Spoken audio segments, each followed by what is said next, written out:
नमस्कार, मैं मंजू लुधियाल और आप सभी का स्वागत है खबर में।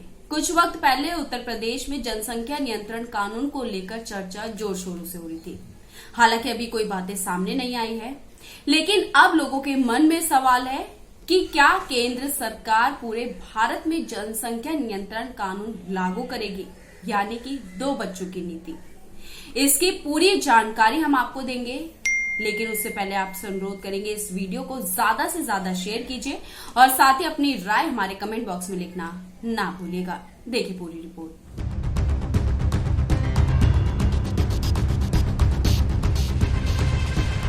असम और उत्तर प्रदेश जैसे बीजेपी शासित राज्यों में जनसंख्या नियंत्रण को लेकर बनाए जा रहे कानूनों के बीच बड़ा सवाल ये है कि क्या केंद्र सरकार पूरे देश में इस तरह की नीति को लागू करेगी। मोदी सरकार ने संसद में इसका जवाब दिया।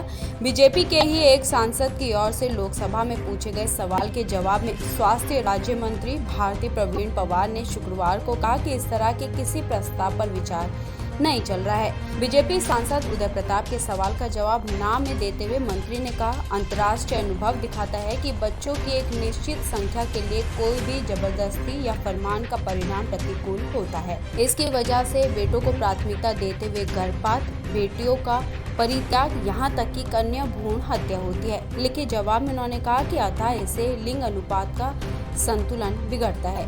मोदी सरकार में हाल ही में मंत्री बनाई गई पवार का यह बयान इसलिए महत्वपूर्ण है क्योंकि असम और उत्तर प्रदेश में नई जनसंख्या नीति को लेकर बहस छिड़ी हुई है।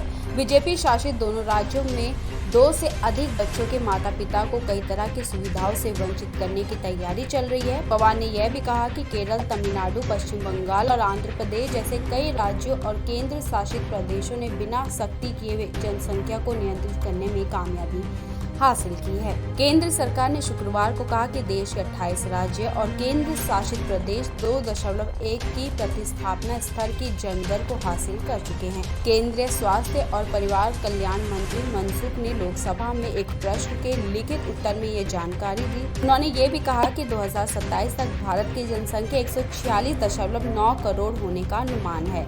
वहीं उन्होंने आगे कहा कि जनसंख्या नियंत्रण के लिए सरकार की ओर से उठाए गए कदमों का उल्लेख करते हुए वर्ष 2005-2006 में जनदर 2.7 थी, जो 2015-2016 में घटकर 2.2 रह गई है। 36 में से 28 राज्यों केंद्र शासित प्रदेशों ने 2.1 या इससे कम की जनदर को हासिल कर लिया है। मंत्री ने बताया कि किशोर अवस्था में जनदर 16% से घटकर 8% रह गई है। खबर के लिए ब्यूरो रिपोर्ट। तो ये थी पूरी खबर। देश हित की ऐसी खबरों को देखने के लिए हमारे चैनल को सब्सक्राइब कीजिए, साथ ही अपनी राय हमारे कमेंट बॉक्स में लिखना ना भूलिएगा। धन्यवाद।